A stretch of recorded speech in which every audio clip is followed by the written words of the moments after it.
on camera. Hi, I'm Rick Toucey, formerly Richard Matson Toucey Jr.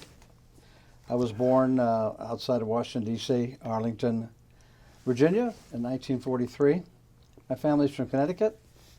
We moved to Pittsburgh. I went to a very nice high school, Mount Lebanon High School. I was on the swim team. We had a very excellent swim team. We never lost a swimming meet in the 4 years I was there. And I was fortunate enough to swim on the relay team with Tom Trethaway, who was an Olympic swimmer. So I was an All-American on the medley relay team as a butterflyer. I graduated in '62 from Mount Lebanon, went to the Citadel, Military College of South Carolina, and also was on the swim team down there. I was captain of both the high school and the Citadel swim team. During my time at the Citadel, we had a flight instruction program my senior year. So in November of 1965, I soloed my first airplane. I'll never forget, we had a radio in the airplane. They had a van that went from the Citadel back to the airfield, I think on Johns Island. And as soon as I took off, I got this phone call. We're picking up these students that are not there. It says, well, what can you tell me? I said, I'm right in the middle of my first solo flight. I can't talk right now. And I came back and landed. So that was my first solo flight. After the Citadel, I went to pilot training, Craig Air Force Base in Selma, Alabama. For such an isolated and small city, I was surrounded by a bunch of great guys like we had at the Citadel, and we made a fun year of being in Selma, Alabama. And from there, I was assigned B-52s, so I went to nuclear weapons school in Dallas, Fort Worth, and then out to Castle Air Force Base to learn how to fly that 8-engine B-52, and then down to Orlando, McCoy Air Force Base, the 306 Bomb Wing, the 367th Bomb Squadron. I was on, I think, Crew Echo 19. Great guy Dick Stadinka was the aircraft commander, and I was the co-pilot. And we did 2 tours in Vietnam. So I arrived in June, trained. We practiced some dropping some bombs on an isolated island, and off we went to Guam. And I remember we lost an engine, and the aircraft commander said, you need to learn how to land with 7 engines. So we made a landing, and we hit kind of hard. I should have left the power on a little longer, but I was a young rookie at the time. So I did 4 tours over there. The first 2 were 6 months. The second 2 were like 4 and 3 months. But it was every Thanksgiving, Christmas, New Year's, sometimes Easter. So the end of the 4th time, that's when I decided to get out of the service. But I'll tell you more about that later. Let me ask you a question. Yeah. When you decided to go to the Citadel, did you make that decision based on wanting to go into the military eventually? No, not at all. I actually had a full swimming scholarship to University of Pittsburgh. And I got interested because of people like Lynn Foltz, Roger Ebert, and other guys who were in my high school who went to the Citadel. So I went down there for a visit, and I was sold. Okay.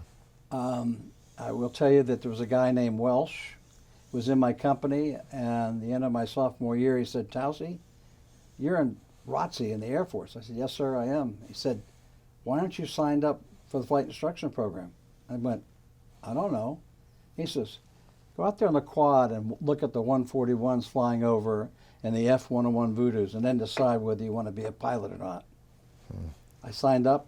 I went in and took this test, never studied for it.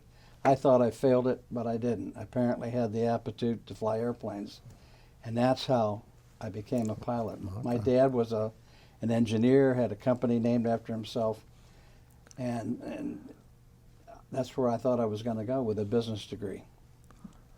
Does that answer that? That does. And you mentioned your dad. Talk about your family as you were growing up. Did you have brothers and sisters? I had a younger brother, 3 years younger than me, and he was on the swim team with me. Mm-hmm. We spent a lot of time together because we were close in age. My dad was, they grew up in Connecticut. He was a professional ice skater till he was age 30. but he had a engineering degree from Northeastern University. And he had a chance to be, remember the Ice Capades? Yeah. The little comedian? Mm-hmm. My dad was set up for that job, and he decided with me on the way that he couldn't do that. So he decided to become an engineer and sold air conditioning for a train company.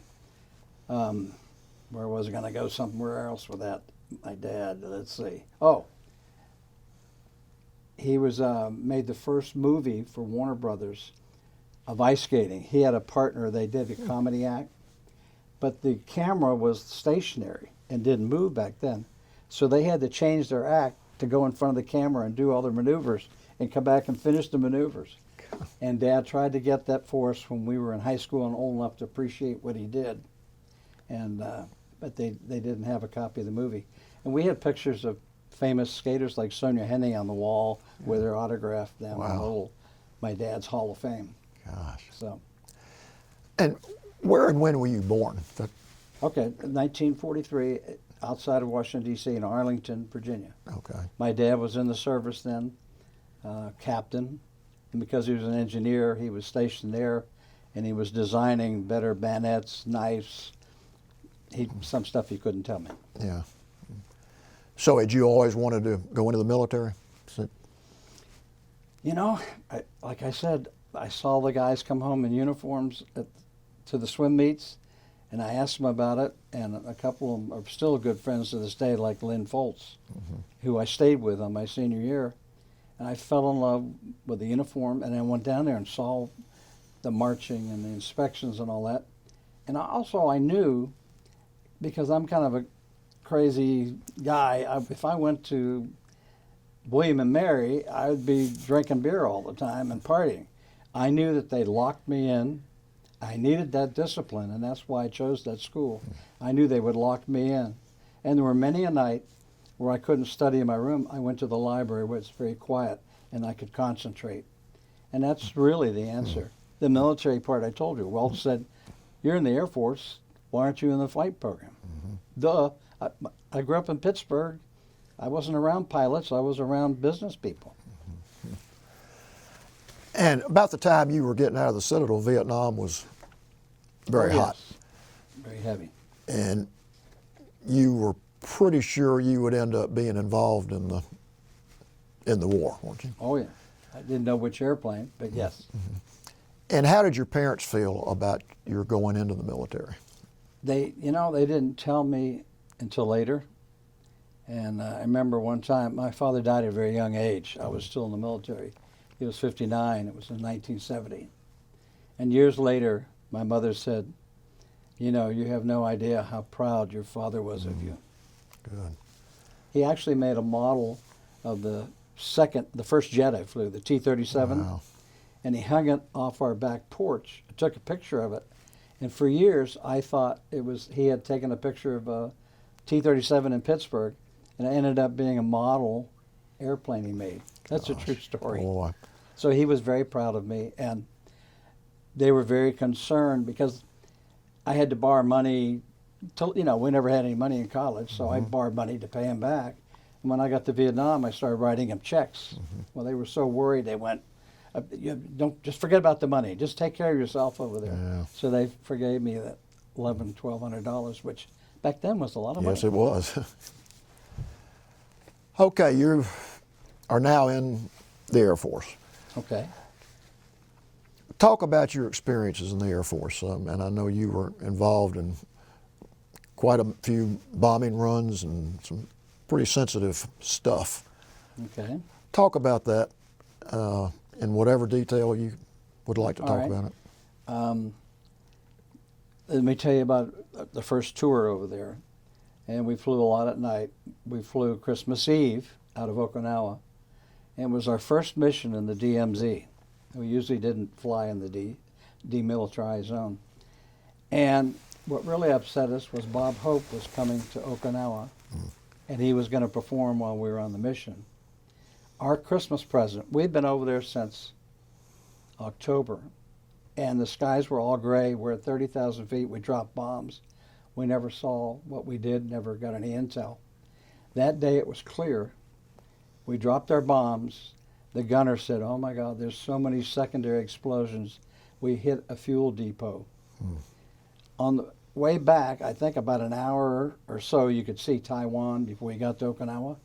And the gunner says, "You're not going to believe this. I can still see the fires and secondaries from the bomb run." Wow. So that was our Christmas present on our first tour. Yeah.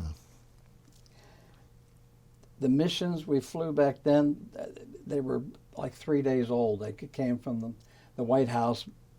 So we felt like we weren't accomplishing much, but we sure dropped a lot of bombs. We got to go, we were a select crew. We actually got to go to Vietnam. They selected a crew, 2 crews each month to go. And then we would come back because we weren't getting any intel. And the crews were all going, "Why are we over here?" So we wanted some BDA, bomb damage. So we went over there and talked to the guys and fire base camps and all that, and then we'd write a story. I got to do that twice. The next year, we went at Christmas, right? And we had to wear flak vests out there. And we were way north of Way in a fire base camp. And we had stopped at the Officers Club liquor store. And in our vests, we couldn't let the major who was with us see it. We had stuffed all these big bottles of liquor. And as soon as we got the major busy looking somewhere else, we gave these bottles to all the enlisted guys, and they all went down in the foxhole and I guess celebrated Christmas properly. Because out there was no alcohol, very little food. The fire base was, no foliage at all. It was all dirt, I remember, and they lived in the bunkers below. And I remember going, we had a T38 pistol that we carried in our flak vests. And I said, "Hey, can I fire my gun?" He says, Don't fire the gun. Those guys out there, they'll come running back in. We're not allowed to fire our guns." And I also found out they had artillery. They had to call Saigon to get permission to shoot artillery. No way you can win a war that way. No. All right. So you heard about my 2 times over to Vietnam. I would like to talk close support. The second year we started getting more missions where they were up-to-date missions. And we flew out of U-Tapao. We were the number 3 ship. That's Thailand? Thailand, excuse me, U-Tapao, Thailand. It was only like an hour and a half, 2 hours to hit to the target. And I'll read you the citation. Yeah. I received the Distinguished Flying Cross, as did my crew for this. You have to understand, in a 3-ship, there's a lot of coordination if there's a lead change, because you got these big airplanes, huge. You have 1, 2, and 3. So if 1 has to drop back, he has to get way out of the way. 2 goes up, 3 goes up, and now the old number 1's 3. So there's 3 of us, and you can go on 7 engines, 6 engines. You can't. You've got to drop your bombs to go back. So anyhow, we took off, and Captain Richard M. Toucey distinguished himself by extraordinary achievement while participating in aerial flight as a B-52 combat aircrew member assigned to the 4133rd Bomber Wing, Anderson Air Force Base, Guam, on 28 January 1969. On that date, Captain Toucey flew as co-pilot on a highly critical mission over Vietnam. He detected a 10-degree heading error which could have resulted in missing critical timing points. His skill and judgment in air-to-air, ground-to-ground communications and coordination contributed greatly to the smooth and professional manner in which the wave lead changes were accomplished. He contributed immeasurably to the success of the Strategic Air Command's contingency operations in Southeast Asia. The professionalism, competence, aerial skill, and devotion to duty displayed by Captain Toucey reflect great credit upon him and the United States Air Force. What they have not said in there was we started out as number 3 ship, and we lost an engine. So I had to shut down the engine and make sure the fuel's all correct. And as we got up, the number 1 ship, the beacon that goes down to the site that directs us to the target, his beacon didn't work. So now While I'm shutting down the engine, getting everything, getting the fire out, they're coordinating a lead change. Now we're number 2. The new number 1's beacon went out. So we have 7 engines, right? I have to coordinate that lead change. We now become number 1. Our beacon's good. And they don't say that in the thing, but it was a very close support with troops. And the target was very new. And we dropped all 3 ships got there and saved a lot of lives. I never saw or heard about what happened on the ground, but I know the mission was very, very important. And it was a very difficult mission because it was quick. We lost an engine and we had 3 lead changes. So that's why they chose that mission for the Distinguished Flying Cross. Now, when that engine went out, is that something that you were trained to handle, or is that something that you just had to figure out in the air? A lot of times we practiced that in the simulator, and it happened probably like 5 times with me. The story I was going to get into was on our second tour. Again, Bob Hope, we're in U-Tapao, Thailand. Bob Hope's coming in to do the show. We're taking off on a mission. So we take off, and I go, well, those C-130s below us coming in the base. They said, well, that's the Bob Hope show. We're going, oh, great. So they land. All of a sudden, we get a fire in number 1. So we shut it down. But the fire burned through the firewall. It's supposed to be fireproof. Number 2 got on fire, and the temperatures got too high. We had to shut it down. I told you before, 6 engines you can't go. 7 you can go. And we went out and circled around. We had to abort the mission. We had to circle around to burn off gas and find a place to drop on the Gulf of Siam. Downstairs were 2 navigators, and they had a scope, and they were looking for fishing ships, any kind of ship down there. And then plus, I had to go in the books, which I hadn't done since training, and figure out where all the fuel needed to go when you drop 108 times 500 pounds, 50,000 pounds of bombs at once. Yeah. Wow. So we found a place, we dropped it, and the airplane rose 1,000 feet immediately because it lost 50,000 pounds because we just dropped them. So, turned around, came back, the dreaded 6-engine approach, as our fighter pilots call it. We landed, ran over in our flight suits, and got to see the Bob Hope show. Oh, wow. Bob Hope was there, Sunday's Child, I remember Gomer Powell. And there's I forget who the good-looking woman was. You'd think I'd remember that. But it was really special. We got to see him. Yeah. And my 3rd tour, I also got to see Bob Hope. Wow. And that's special because I grew up, I'm sure you did too, Joe, watching the Bob Hope show on TV. It meant so much to the troops. So I got a chance to see it twice. That was a real morale booster, I would assume, for everybody that attended. Oh, yeah. We were loving it, yeah. So, and our first mission, the one with the DMZ, when we got back to Okinawa, it was on television. We were having my family had sent me a little Christmas tree, and we all exchanged the gifts, the crew, and we watched Bob Hope on TV in black and white. Gosh. So that was our first Christmas. So what else was there? Was another mission. Oh, brother, what was it? Let me see what it was. Oh, yeah. The Iron Cheerios mission, you call it. Guam is it's like 6 hours by B-52 from Southeast Asia. There are no enemy combatants on Guam, right? So you go into this big crew briefing, and 6 crews brief. There's a minister there, the wing commander's there. You brief and go fly your mission. This particular day we show up, and there's 2 guys outside with M16s.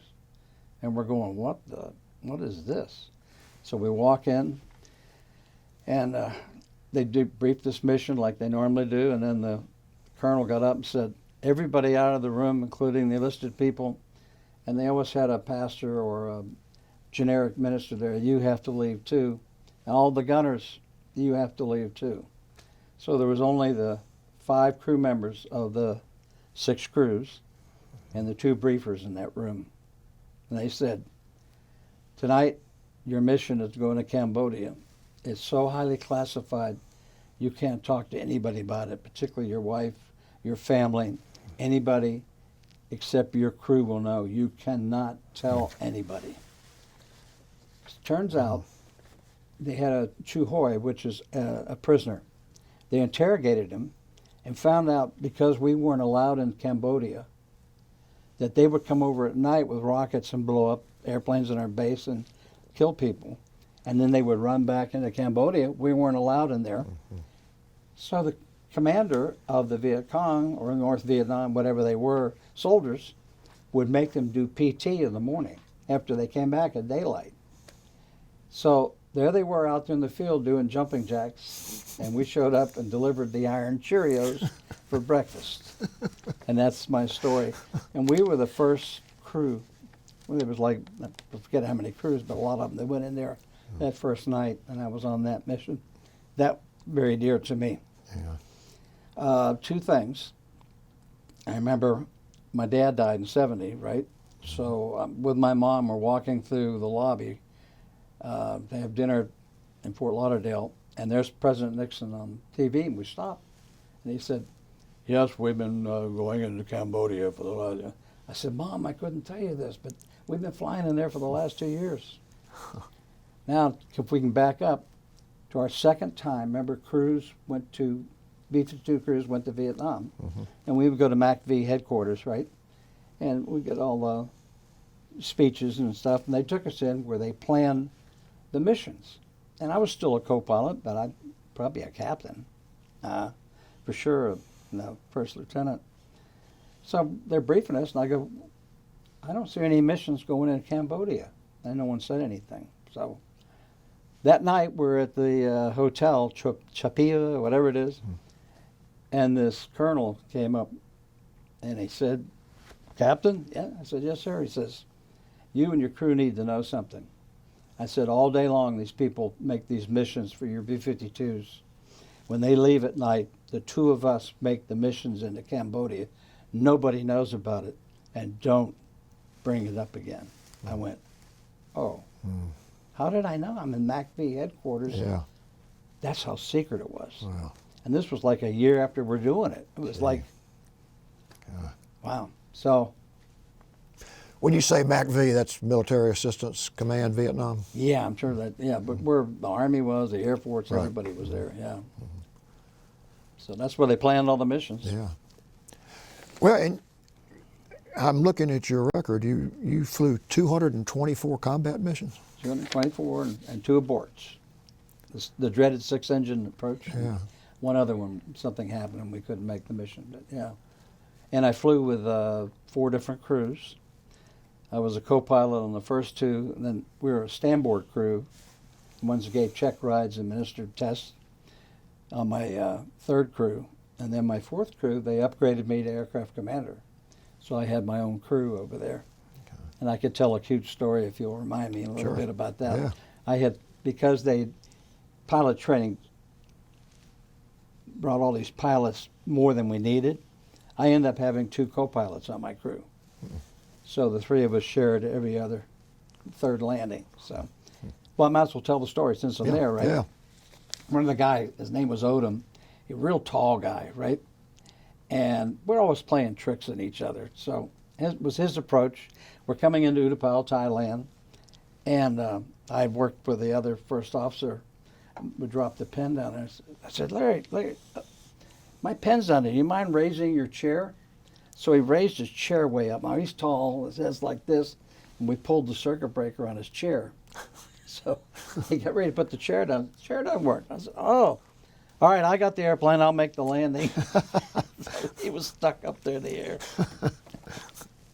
Those are some of the crazy things we did. So. Well, there was a lot of camaraderie among the pilots. Oh, yes. And when we weren't flying, we were together traveling, experiencing Hong Kong, going to Japan, wherever we could go, and learning all about the area. I'm sure all the other guys have talked about the floating market tour of Thailand and all the temples and the Buddhas. it was really what a learning experience for Yeah. someone 23 to 26 years old. Yeah. Yeah. Now, when you went on were these R&Rs, or you just happened to be Right. there? Were you in civilian clothes or in your Oh yeah, uniform? most definitely Yeah. civilian clothes. We always took our gunner was our favorite guy. We always took him with us.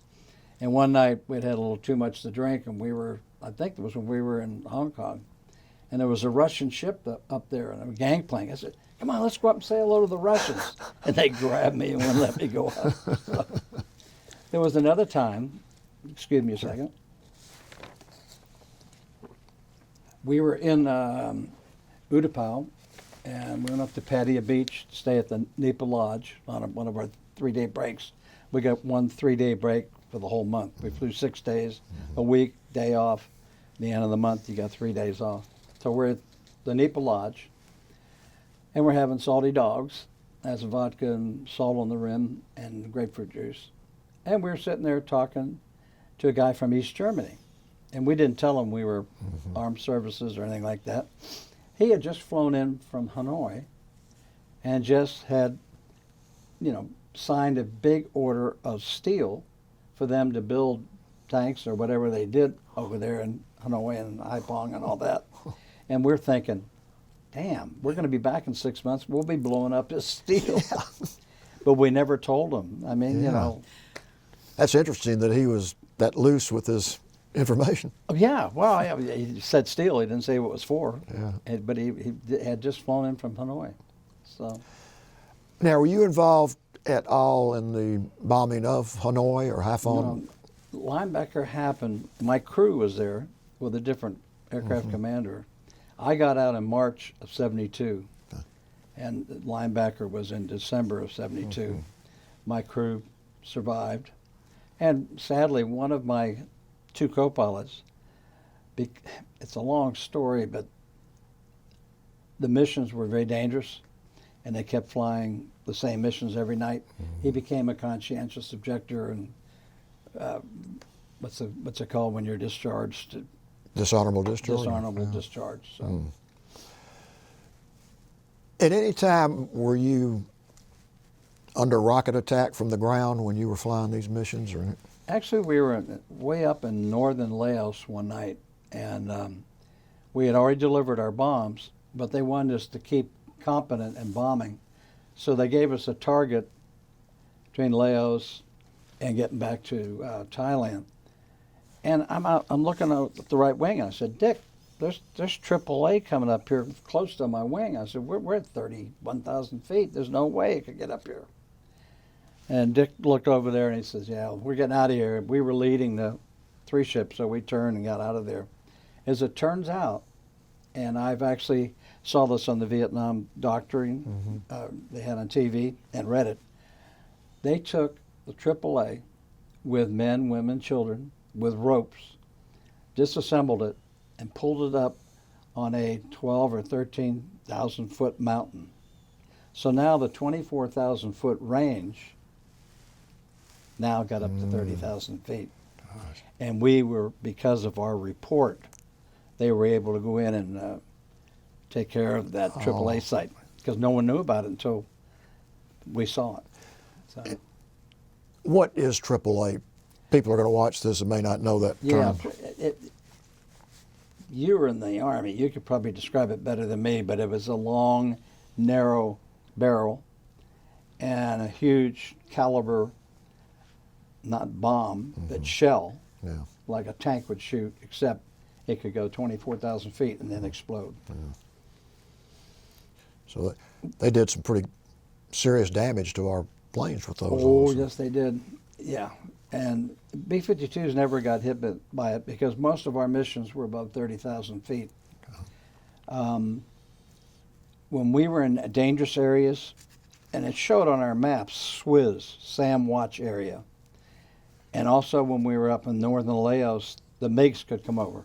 So we had 2 F-4s, MiG cap, flying behind us, looking for any kind of MiGs coming after us. And we had the F-105 Weasels. And at that time, they had 2 of them. One had a radar on it. So when the sight linked on and sweeping for a B-52 or an airplane. That airplane got that information, sent it to the other airplane that had the missile, and it would go right down and follow that signal and blow up the site. Well, the North Vietnamese were not dumb people. What they did was they moved kept the missile where it was, but they moved the site, way away. So when the missile came down, it didn't blow the guy up and their radar. They're very smart people. Did you ever have the experience of losing planes? No, and as you know, our dear friend Sam Mitchell has told me the stories. The people in Linebacker, it was criminal. 36 airplanes, all in a row, same heading, same altitude, same egress point. The second night that they did these Linebacker missions, there was a Russian, and I read this in a Vietnamese magazine, a Vietnam magazine, a Russian down there, and he noticed that when the airplanes changed, because B-52s elint jamming, we had electronic warfare, it all came down and chaff. When you turned the airplane, it changed on the scope. So the second night and thereafter, as soon as the first airplane changed, they knew the other one was a mile or a half mile behind them. And that's when they shot down. They ended up shooting down 12 or 14 airplanes. The crew members were furious that we had learned all these new tactics, go in from different headings, altitudes, go left, right, egress, all the same. The crew members were refusing to fly. So they had to make a huge change. It was a great book that I read about that. And this general lost his job, but he said, if you don't change the way we deliver bombs on Linebacker, I'm shutting my crews down. And that general, of course, never got promoted again. But he did the right thing. He probably saved some lives. Oh, yeah. Sam Mitchell told me one night on a mission, he would tell his gunner, if you see the missile, because you could see the missiles come at you. As soon as they were steady in the gunner's screen and 180 feet behind Sam, Sam would take the airplane 90 degrees of bank, kick the rudder, and go down, and then the missile will go above them. The missiles were set to go off at an altitude. So with Sam going down, now there's 3 airplanes in the cell, they're all doing the same thing, and they have all their beacons off, so there's no way you can see each other at night. And Sam would go, give me a beacon, someone, and they would turn their beacon on just for a little bit, and they would regather and go out. And Sam always said he always knew where the Navy ship was, where the rescue helicopters were. I forget the name of it, but he always knew the heading and how to get there. About the 3rd time Sam did this, and it was horrific what he did with that airplane and how he got out. And he was out over the safe water, and he says, you got the airplane. And he couldn't get his hands off the yoke. That's how scary and how he did things that were the B-52 shouldn't have done. We were limited to 45 degrees of bank. He's doing 90 degrees of bank, putting stress on the airplane, but he saved lives, saved his own life, and the crew members were threatened with Article 15s if they didn't deliver on target. Well, they never did that, but they threatened the crew members. Yet they sent them down the same highway for a couple of nights until the crew members said suicide. Yeah, geez. So. And just to get a time perspective, what year was that? 1972. 72. Okay. Yeah, Linebacker. I got out in March. My crew came back and had a big party for them when they came back. Because I was still in Orlando and hadn't gotten a job yet. You mentioned the Pueblo Incident in this information. Yeah, thank you for bringing that up. Because we were one of those elect crews, E-19, we were chosen to be one of the crews that when you're on Okinawa, and we would be there for a month. The Pueblo, Commander Butcher, their ship was taken by the North Koreans and taken in to port, and they looked at all the magic stuff, and they took the crews and abused them and beat them. So the United States had to have a plan, and the plan was for the B-52s with either conventional or nuclear weapons to take off like on a B-52 mission, go up high like you're going to Taiwan. And as soon as out of radar range, we would go down to 200 feet above the ground and go into North Vietnam and drop whatever weapons we had. And we had to be on alert the whole time there, which meant we weren't allowed to do our usual, drinking when we were off. Yeah. And when you're 24 and 25, Yeah. you know, it's like a fraternity party. You're just continuing college, but in a war zone. Well, and you were under a lot of pressure when you were on duty, so you had to relieve that pressure somehow. Yeah. Oh, yeah. Yeah. And the crew members were so much fun. And we loved it, like when they had SR-71s there, the Habu. And those guys would strut in, and they'd have their Mach 3 plus badges on their suit. And we weren't allowed to take pictures, but we were able to get some videos and pictures of the SR-71. Wow. Actually, when I was an aircraft commander, my radar navigator ended up flying the back seat of the SR-71. And he told me some great stories when he came to visit me around 1980. So. Have you stayed in touch with many of your former comrades? I just got a phone call 2 years ago from my aircraft commander. He's not been doing so well. My gunner, after I got divorced, so like 86 or 87, we did a three-way call, my gunner and my aircraft commander and myself. And we talked till 2:30 in the morning because we hadn't seen each other 80s. We stopped seeing each other in 1970, I guess. So that was very neat. And when I was a crew member, I flew into Lake Tahoe, where my gunner was. And he and his sister joined us for dinner. I bought him dinner, and we had a nice reunion. And I remember he was at the top of the escalator, and I went down, and I turned around and I said, "Erdal!" He turned around, I went. And he saluted me back the same. Wow. It was just, I was giving him a show of love and respect. Yeah.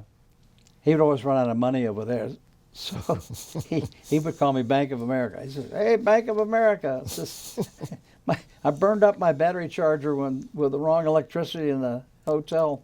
Can you lend me some money till we get home?" And that was great. He was a wonderful, wonderful guy. Did a lot of things with him off duty. Now, you said you had 3 tours, is that right? 4. 4 tours. And between tours, talk a little bit about what you did. Okay, when we came home, they would give us like 3 weeks off, and then we would go back on stateside. When you weren't on nuclear alert for a week, you would be flying training missions, either low-level missions, because our nuclear mission was obviously to go to Russia and then go low and deliver the weapons. So when we weren't on alert, we were flying training missions or were off. And you were on alert every other week for a week and couldn't leave the base. Did you ever get involved in any contact with the anti-war demonstrators, or anybody seen you in uniform? And No, it's funny that they weren't there in Orlando. Now, had I been out in San Francisco, I was out in San Francisco when I was in training, but that was '68, and the war, it wasn't negative then. Yeah. I will say that the last Bob Hope show I saw, the troops are a lot more militant and were saying negative things, where that was not true. The TV program I saw in the first Bob Hope show. So the troops were getting militant, and the TV programs, news programs were not helping us at all. And as you know, things went downhill. Yeah. And what year would that have been? When that was the last one you saw? Hang on, that would be 71. Okay. Yeah, 70, 71 Christmas. Yeah. Okay. Did you exit the military as soon as you got back to the States? I had a month, and on a sad note, I had just gotten out of the military, and we were living off base then. We had a house in Orlando, and our neighbor, Wendy Campbell, was just upgrading to aircraft commander. And it was his first flight without an instructor. And the ceiling was kind of low, and he lost 2 engines, and he had to come in to make approach. And when he made the missed approach, he put the power up, and you really shouldn't put the power up on the outside engines. He pushed them all up, and the airplane went right in very close to the end of the runway. So the people, most of the crews were overseas, so they called me from the squadron and said, hey, Rick, Wendy was your neighbor. Could you come out here and be with his wife, because we knew you were good friends with him. So I drove out to the base, got to the base, and I said, hey, I just got out of the military. Here's my, Wendy Campbell died. I'm going to see his family. Went right there. The wing commander and the pastor for the base were just leaving. So I went in there and sat and chatted with the family for a long time. I actually got a job flying corporate in Orlando. And when we went to Washington, D.C., the 3 of us went to visit Wendy's grave in Arlington. He was a great, nice guy. So sad. Yeah. That had to be emotional, seeing his name on the wall. Yeah.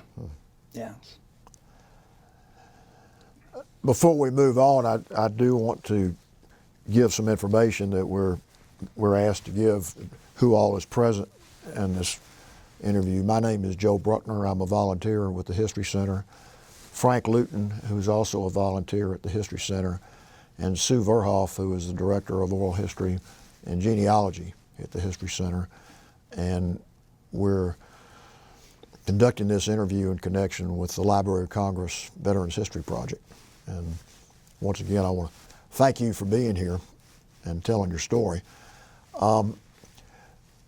What were the factors you considered in deciding to get out of the Air Force as opposed to staying in and making it a career? My wife's father, who I'm very close to, he was a tanker pilot. He never gave me any fuel, but and he got a lot of grief because his daughter was dating a B-52 co-pilot. So he bought a lot of drinks when he was overseas. I was gone 4 Christmases. I met Susie the summer of '68. We got married in '69. So I was gone 4 Christmases, Thanksgivings, holidays. And she knew how her father was moved around and all that. She says, I really don't want to do this. Mm-hmm. And I was tired of going over there. And they promised me when I upgraded to aircraft commander that I would not have to go over for my 4th tour during the holidays. And guess what? They did. So I went over and put my date of separation in. And if you want to hear an interesting story, a guy in I Company at the Citadel, where I went to school, he was a JAG officer. The guy who was left, a major who was not my favorite person, found out I'd put my date of separation in after, upgrading the aircraft commander, and I put it in, as I told you, because 4th time in a row, Christmas. He came over, started reading me, and the sergeant who put my DOS in, the riot act, threatened me with a court-martial. I said, excuse me. I called John Morgan, who was a year ahead of us at the Citadel. I said, John, I got this major over here. Give them. John Morgan walked in and just put that major in his place, sat him down, told him he couldn't do what he was doing, and that took care of that problem. But Citadel guys are great. That's all I can say. What exactly was he upset about? I mean, I didn't quite understand all that training we went through. The fact that you were going to leave the military. Yes. Okay. I had just upgraded, just gotten a crew. Okay. But they had promised me, and then there was an airplane that was out of rig. It was a C model. We flew D models, which had the black bottom and the war paint on top, camouflage. Well, this was an old C model, and I'm in training, trying to air refuel, and I can't even get up close. And so I said to the instructor, see if you can get up. He couldn't even fly it. Turns out the airplane was way out of rig and all that. But this major said, and you had trouble air refueling. We had to help you get through this, and now you're getting out of the service. This is the kind of stuff this guy was throwing at me and pointing his finger until Roy Morgan came over and took care of the problem. Yeah. With what you were doing and where you were stationed, you probably didn't have this opportunity, but Did you get involved when you were overseas with the local populace at all, or any contacts with the locals? Or Guam, not really. Okinawa, we got to know the people in the restaurants we went to. Thailand, yes, we got to know the, we call them the hooch girls, the girls that shine your shoes and took care of your stuff. And we got to know some of the barmaids, Pidia and Kak. I remember them. The Thai girls were very beautiful. She asked me to bring some windsong over, so I brought it back from the States and gave it to her. And then they made the mistake of showing a picture of Pidia and I in the bar with my arm around her to my wife. And this girl was beautiful. that is a mistake. Yes, but I never did anything. I mean, I was a straight arrow, but that was not good. And she's a very attractive lady. Before we move on to your post-military life, is there anything else you want to talk about that involving your military service? This was the Distinguished Flying Cross. Okay. General Temple was in Orlando at McCoy and pinned it on, and Susie was there for that, which is very special. And the other picture I haven't seen in 30 years, we would have dining-ins when we were home, and that's us in our formal uniform. So I thought I'd share that with you. And I think you have all the same notes I have, right? Yeah. So I think, the Pueblo's right.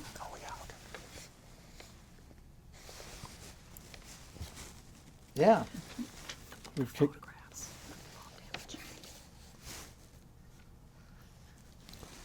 Rick, you brought up some images of the bomb damage. Yes. Yeah. This would be, I think, very interesting for you all to see.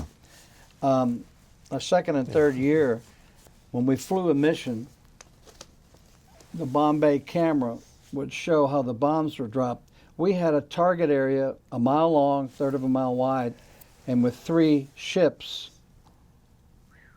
you can see the 108 bombs we carried, 500 pounds, where they hit. And when a crew came in, they would put this up on the briefing screen. And if you were out of the box, you got a lot of grief and got a little trouble. Those are the targets. And you can imagine, I don't know if you could, the lights. Is the light better there like that? Yeah. We'll get a picture of it after. Okay. Too, so. Anyhow. That's good you right there. Probably see it better there. Yeah. Anyhow, you can imagine 3 B-52s, 108 bombs, 500-pound bombs, airplane, and putting it in a target area a mile long. It's horrific. And I've heard guys who did the BDA, the Army guys, they said guys would come out with blood coming out of the ears and dazed, and they would grab them, of course, interview them and all that stuff. Yeah. Wow. So, and I can remember flying when it was clear, the offensive, Tet Offensive. They did most of that bombing before we got there. But when we got there and flew over that area, there was nothing there. There was all these tracks going in every direction. They obliterated that area. So this was Tet of 68? Yes. Right? Oh. Yeah, and I was at home, got there when it was over, but you could see the results of it. And I will say another thing that was also on the Vietnam thing was on PBS this year. We bombed the Ho Chi Minh Trail to death, and we wondered why trucks and everything could come through. Well, they had women and children, teenagers, come down. As soon as we got through bombing, they would shovel all the dirt back, pack it down, and the trucks would come through. And getting back to our friend Sam Mitchell, he flew the Connie, the 4-engine airplane up there. Fighters would come in and drop parachutes with microphones in them, and they would sit in the trees. So Sam's up there with guys who speak the 4 dialects, Cambodian, Laotian, etc. And they would listen to the microphone, and they were trained to tell by the sound of the truck what kind of truck it was. Then when they took a smoke break, the guys would talk, and sometimes they would say what's in it and where it was going. So Sam did all that. Wow. It was so secret in the back. Sam told me that when he would go back, he was not allowed in the room where all those guys were with the microphones listening. It was that top secret at the time. Yes. So anyhow, the Ho Chi Minh Trail, even though we bombed it, and they couldn't use it during the monsoon season because it was like thin mud, they'd have to stop delivering supplies. So. Wow. Now you've got some other certificates down Well, there. yeah, that I got a bunch of. You want to? After so many missions, and I don't know how many missions, but you got the Air Medal. Yeah. Let's see. And I have 34 oak leaf clusters to the Air Medal, and these are just 2 of them. And for the sake of somebody watching this that does not know the significance of the oak leaf clusters, would you describe what that means? Well, it's giving you credit for air missions. I'm guessing you'd have to divide 34 into 224 right now, but I think it was like 12 missions or something. You got an oak leaf cluster.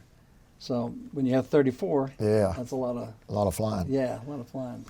So there was no limit to how many missions you would fly. It wasn't like occasionally in World War II, if you flew X number of missions, then you could come home. Right. You just kept flying. That's because they were extremely dangerous, and most guys couldn't get the 25 missions. Yeah. We didn't have that problem. Yeah.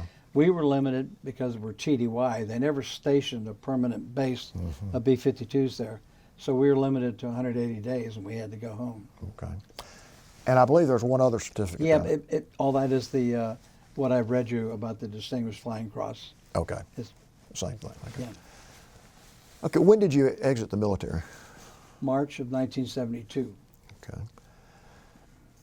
Talk about the adjustments you had to make after 6 years in the military and being engaged in quite a bit of combat. The adjustment that you had to make to convert to a civilian, and then what you did the rest of your business career and life. I remember I missed being with the guys, the crew members. We played golf, we played tennis, we played racquetball, and there was none of that in civilian life in Orlando. I did fly corporate jet for about 9 months for Florida Gas Company, and the flying was different. The guy who was the boss, he never let me land when the corporate people were on. He would take me out and let me do some landings, but so I didn't really like that much. So I got hired by Southern Airways in June of 1973. Now you're back to the crew, and you flew with them for a whole month, so it was almost like the military. You were a family and all that. And I did take up tennis with a lot of my airline friends and played out of tennis clubs, so I got some of that back in playing racquetball and tennis and doing things. But when you leave the military, you leave a fraternity of close friends, and you did a lot of things together. So talk about the rest of your career, where you worked, who you worked for, what you did, your family. My first child was born. I got a phone call from Southern Airways on a Friday. Can you be there Monday morning? I said, yes. My wife was 9 months pregnant. So the second week I was there, I got a phone call from my mother who was staying there. Hey, you had a little baby girl this morning. Well, I'm in class. In 73, you didn't go home. There was none of this frou-frou stuff we have now where you get to go home on maternity leave. You had to stay there and finish school. So that weekend, I got the jump seat, and I flew with a very senior crew, a great bunch of guys. Atlanta, Eglin, Panama City, Tallahassee, Orlando. On Sunday, reverse course, same, different crew, and got to see my baby. Oh, so Shannon was born about the time I got hired. And I got furloughed October of that year. It was our first fuel crisis. So for 3 years and 8 months, I didn't fly with the airlines. And my wife, Susie, and I decided we should have another child. We wanted to have them close together. We didn't really have insurance. I was working real estate. Things were tough and tight. And but we had 2 children. I can remember with one of my friends who was a navigator. I helped him open 4 gift shops in Orlando in between getting hired with the airlines. And we opened a gift shop up in Atlanta at the Sheraton Inn. And I would take the girls down there. And we had stuff from Orlando. These shops were open all around Disney World. And I'd get the kids a stuffed animal and all that. So we would go and watch the airplanes take off and land. So Shannon's 3 something and Michelle's not quite 2. And Shannon goes, "Dad, you used to be a pilot too, didn't you?" That's how long 3 years and 8 months of furlough is. So Wow. So I got recalled in June of '77. I was flying. What's interesting is here I flew a supersonic T-38 in pilot training, right? 110 hours, 90 hours in the T-37, which is your jet training, and then over 2,000 hours in the B-52. They put me in a Martin 404, a piston-driven airplane, right? 44 passengers, 1 flight attendant. I had to learn all about props and pistons and props feathering and all this stuff. It was a challenge, I could take off and land, but to learn all that stuff about props. And so before I got furloughed, I flew it from June until October 1st, and then I flew it again a little bit in '77. And then we got a little 18-passenger airplane called the Metroliner. And none of the senior guys on the DC-9 wanted to fly it. So all of us on probation flew it. So I came back in June. I had 4 months of probation. I had 8 months left. So in November, they upgraded me to captain on the Metroliner on probation, right? So, but we were making $600 a month in 1973. The flight operations guy came in. He said, "Guys, so glad to see you're back to work here in '77. I got you a pay raise, $650 a month." When we upgraded to captain on the Metro, we went to $25,000 a year, and it was like $1 million to Susie and myself and the kids. That's for sure. It was like, wow. I flew it for 2 years, and then I was on the DC-9, 22 years.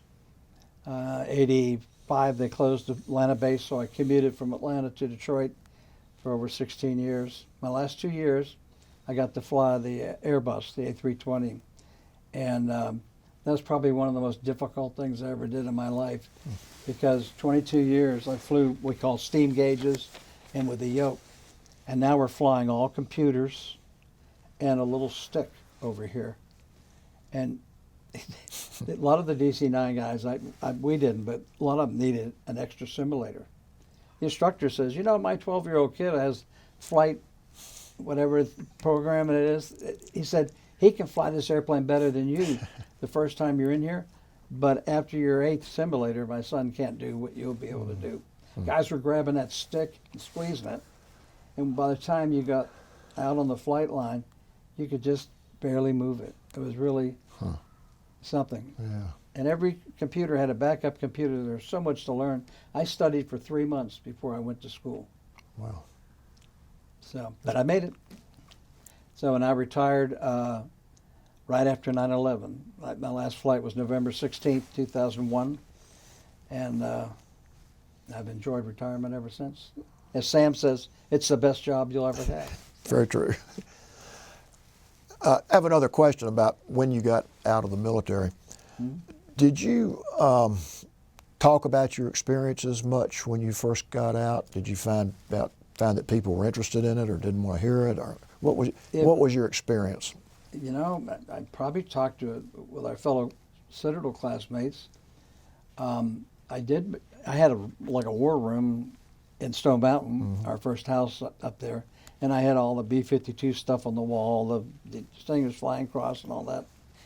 So my neighbor came in and I was pointing out all this stuff, and he says, I was in the Air National Guard here in Georgia, and says, we never had no Viet Cong north of Winder, Georgia, so I didn't get much respect. But I did talk to it mainly with people who were in the military. Yeah.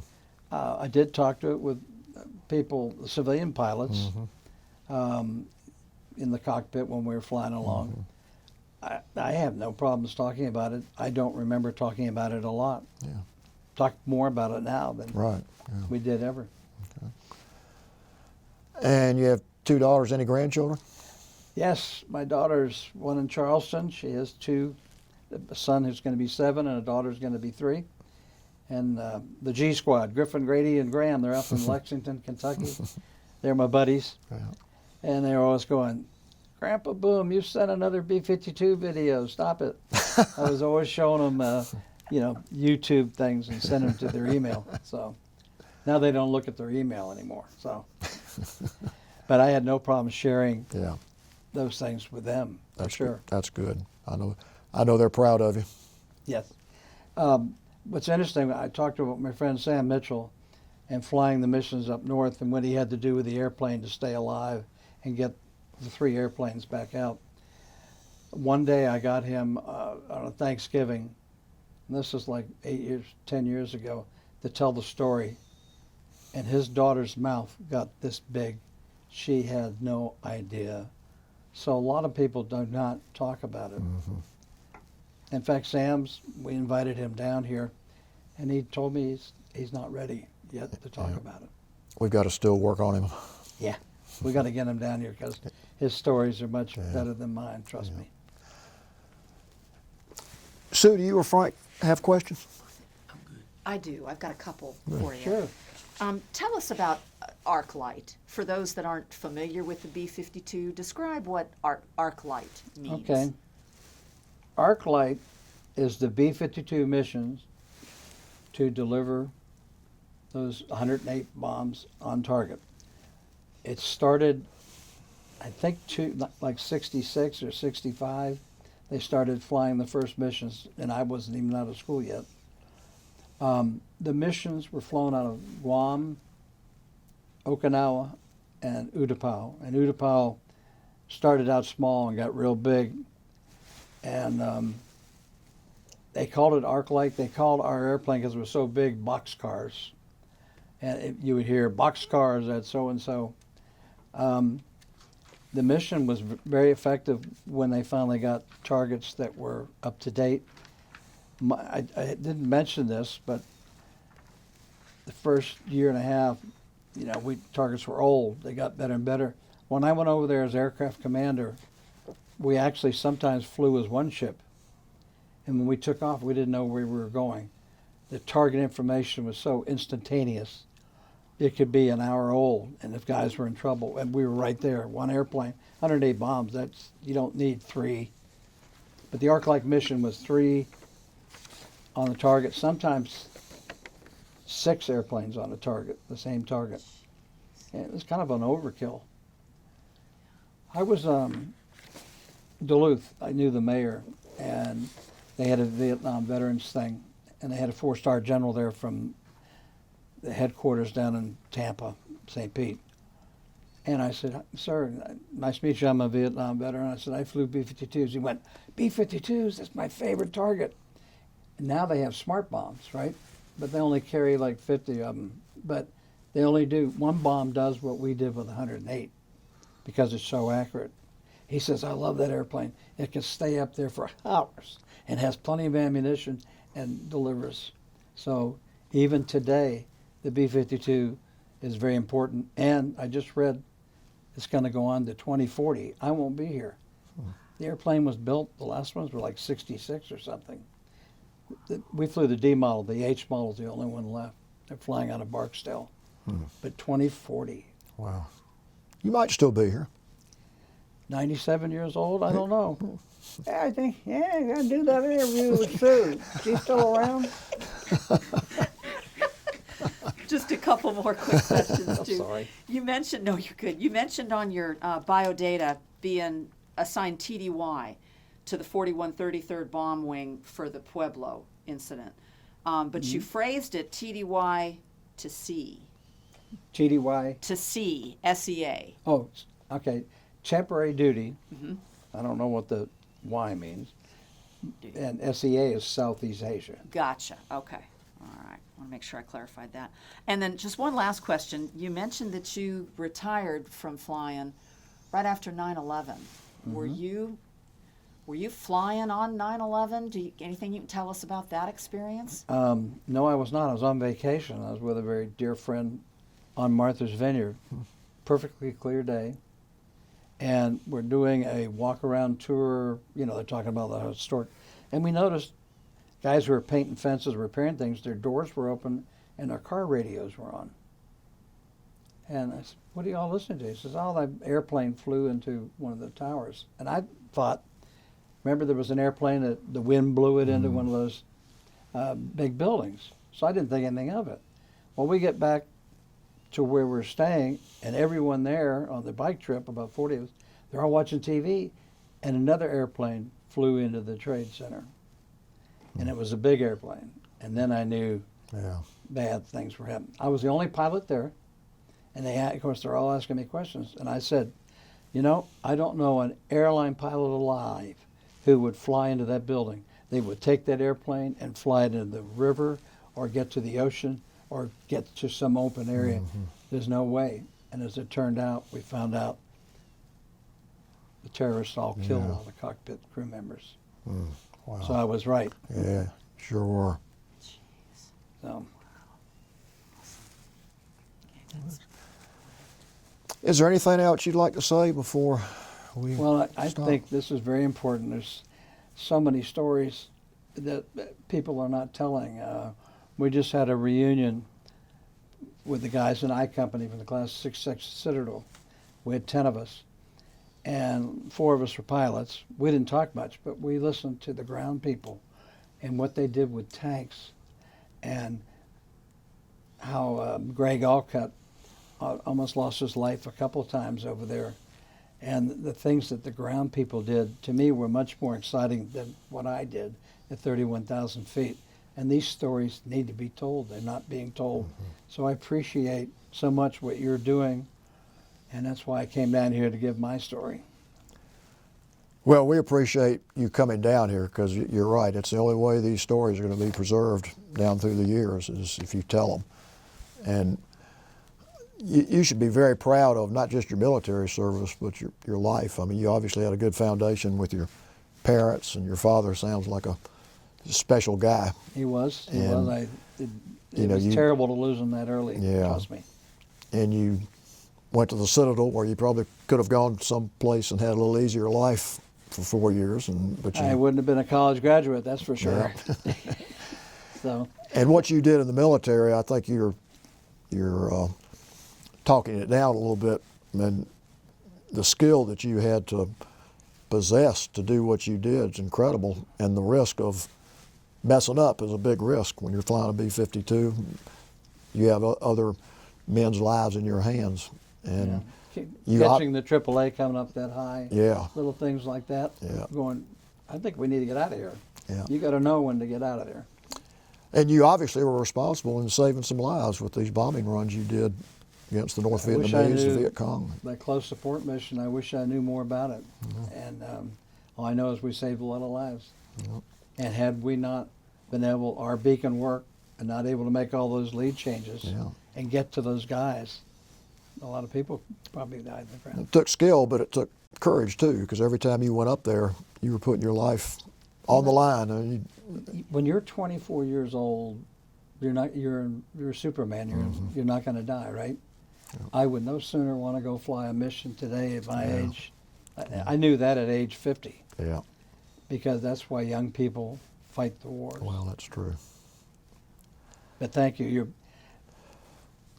I don't feel like it took a lot of courage and all that. I was trained. I was young. And I didn't realize the danger that we were in. I mean, we could have lost engines on takeoff and crash, like the guy did at McCoy. But you don't think about those things. You know, you're there flying, and you want to take off, do your mission, and come back and land safely and go have a beer. Yeah. So. Well, you did your job well, and you've lived your life well. Children, grandchildren, and I'm sure they love you, and you love them, and they're proud of you, I know. I am one of the very fortunate guys, trust me. Okay.